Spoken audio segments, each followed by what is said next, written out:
AP రాజకీయాలు ఎప్పుడు hot గురు. Hollywood సినిమాను మించేలా ట్విస్టులు ఉంటాయి, టాలీవుడ్ సినిమాను మించేలా సెంటిమెంట్లు ఉంటాయి. మొత్తంగా తమిళ పాలిటిక్స్ను మించి ఆంధ్ర రాజకీయం రక్తి కట్టిస్తోంది. లెక్కకు లెక్కలు తేల్చుకోవడంలో అధికార ప్రతిపక్ష పార్టీలు బిజీగా ఉన్నాయి. ఇక్కడ విషయం ఏమిటంటే ఎవరికి టైం వస్తే వారే హీరో, దెబ్బకు దెబ్బ అబ్బా అనాల్సిందే. 2014లో చంద్రబాబు టైంలో ఫ్యాన్కి చుక్కలు చూపించారు. 2019లో జగన్ టైంలో సైకిల్ టీంని భయంతో పరుగులు పెట్టించారు. మరి ఈసారి ఎవరి టైం వస్తుంది? ఎవరు ఎవరిపై రివెంజ్ తీసుకుంటారు? Let's watch the story.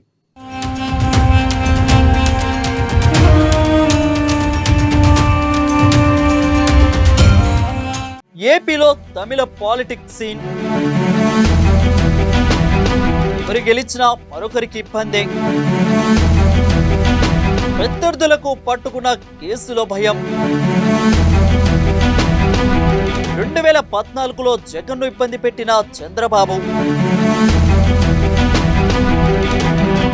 జగన్పై అక్రమ కేసులు పెట్టిన చంద్రబాబు సర్కార్, 2019లో పదులు తీర్చుకున్న సీఎం జగన్, స్కిల్ డెవలప్మెంట్ కేసులో 52 రోజులు జైలులో బాబు,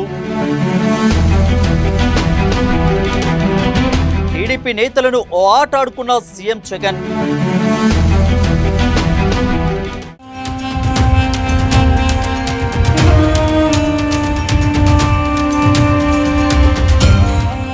ఏపీ రాజకీయాలు రోజుకో ట్విస్ట్ నెలకొంటుంది. పక్కనున్న తమిళనాడు రాజకీయాలను మించిపోయాయి. ఇప్పుడు తమిళనాడు కాదు, ఒకప్పుడు కరోనా అనేది జయలలిత ఉన్న హయాంలో మాదిరిగా ఇప్పుడు ఏపీలో రాజకీయాలు తయారయ్యాయి. అధికారంలోకి ఎవరు వచ్చినా విపక్ష నేతలను కట్టడి చేయడానికే అనుక్షణం ప్రయత్నిస్తుంటారు. జైలుకు పంపడానికి కూడా వెనుకాడరు. ఉన్న కేసులు తిరగదోడడం, కొత్త కేసులు పెట్టడం వంటి వాటిలో ఏమాత్రం వెనక్కి తగ్గని విధంగా ఉంటారు. గతంలో ఏపీ రాజకీయాలు ఈ పరిస్థితులు లేవు. 2014 రాష్ట్ర విభజన నాటి నుంచి ఇటువంటి రాజకీయ కక్షలు మరింత ముదిరిపోయాయని చెప్పాలి. ఇందులో వాళ్ళు తక్కువ వీళ్ళు ఎక్కువ అని కాదు, ఇద్దరు ఇద్దరే అని చెప్పుకోవచ్చు.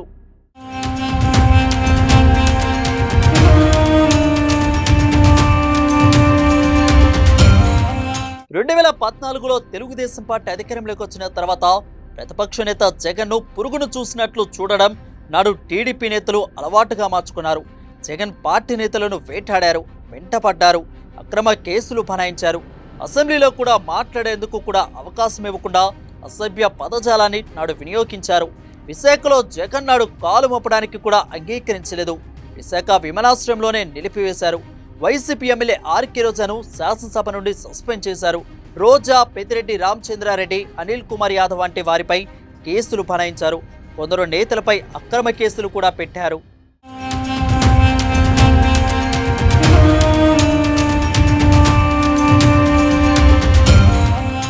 అలా మొదలైన ఘర్షణలు 2019లో వైసీపీ అధికారంలోకి రాగానే ఆ పార్టీ ప్రారంభించింది.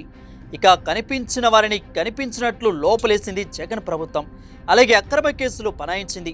అనేక మంది ప్రభుత్వానికి భయపడి ఊళ్ళొదిలి పారిపోయారంటే అతిశయోక్తి కాదు. చివరకు పార్టీ అధినేత చంద్రబాబును కూడా స్కిల్ డెవలప్మెంట్ కేసులో 52 రోజుల పాటు రాజమండ్రి జైల్లో ఉంచింది. ఇక మామూలు నేతల సంగతి వేరే చెప్పాల్సిన అవసరం లేదు. ఇలా వైసీపీ ప్రభుత్వం 5 ఏళ్లలో టీడీపీ నేతలతో ఒక ఆట ఆడుకుందనే చెప్పాలి. అసలు కొన్నేళ్ల పాటు టీడీపీ నేతలు బయటకు వచ్చి ప్రభుత్వానికి వ్యతిరేకంగా కార్యక్రమాలు చేయడానికే భయపడ్డారంటే పరిస్థితి తీవ్రతను అర్థం చేసుకోవచ్చు. అలా సాగింది వైసీపీ పాలన. అనేక మంది టీడీపీ సానుభూతి పరులు సొంతూళ్లను వదిలి పారిపోయారు. వ్యాపారాలను సైతం మూసివేసుకున్నారు.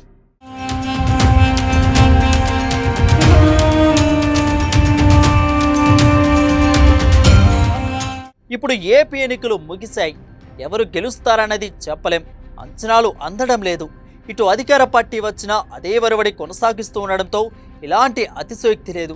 అదే టీడీపీ అధికారంలోకి వస్తే ఖచ్చితంగా పదులు తీర్చుకుంటుంది.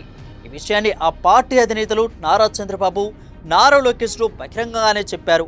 వడ్డీతో సహా చెల్లిస్తామని చెప్పడం చూస్తుంటే ఏపీలో రాజకీయ కక్షలు ఏ విధంగా జరుగుతున్నాయోనన్న టెన్షన్ సామాన్యులను మాత్రం భయపెట్టేలా ఉంది.